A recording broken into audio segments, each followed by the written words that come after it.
batang nangarap sa simpleng tahanan siya'y lumaki. Walang yaman na may pagmamalaki, ngunit pag-asa'y sagana sa kanyang tabi. Sa bawat umagang kanyang pagbangon, kasama ang mga magulang na nagsakripisyo, tahimik nilang pasan ng kahirapan upang makita lamang siyang magtagumpay. Kahit kapos ang buhay noon, hindi nila pinabayaan ang pangarap. Pagmamahal ang kanilang puhunan na naging lakas ng isang kabataan.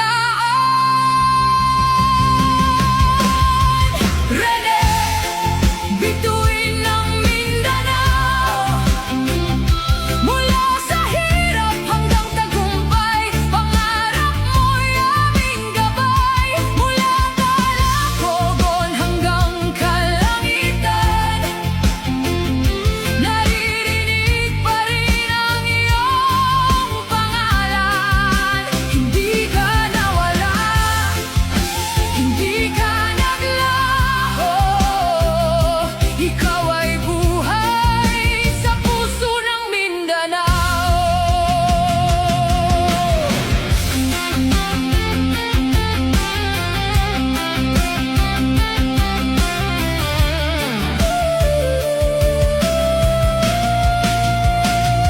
At nang dumating ang tagumpay, buong Mindanao ay kanyang pinasaya.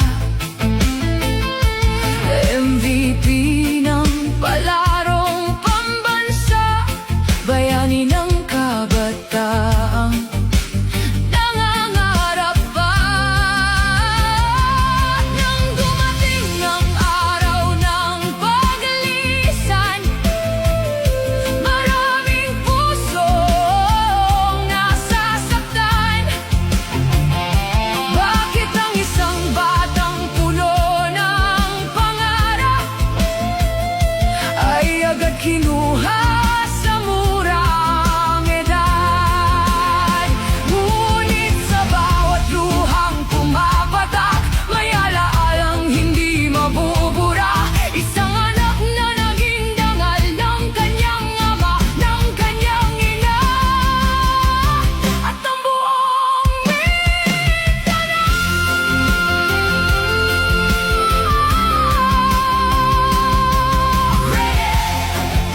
hanap ng Mindanao, pangarap ng iyong ama at ina.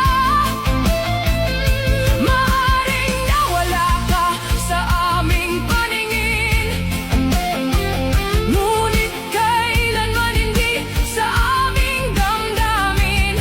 Mananatili kang buhay sa bawat tagumpay, sa bawat laban, sa bawat pangarap. Bituin ng Mindanao, bituin ng Mindanao.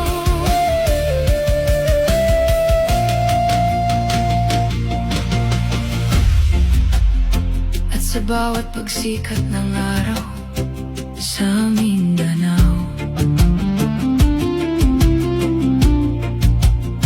may isang pangalang hindi malilimutan.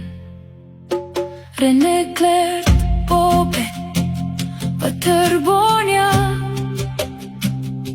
ang inspirasyon ng kabataan, ang bituin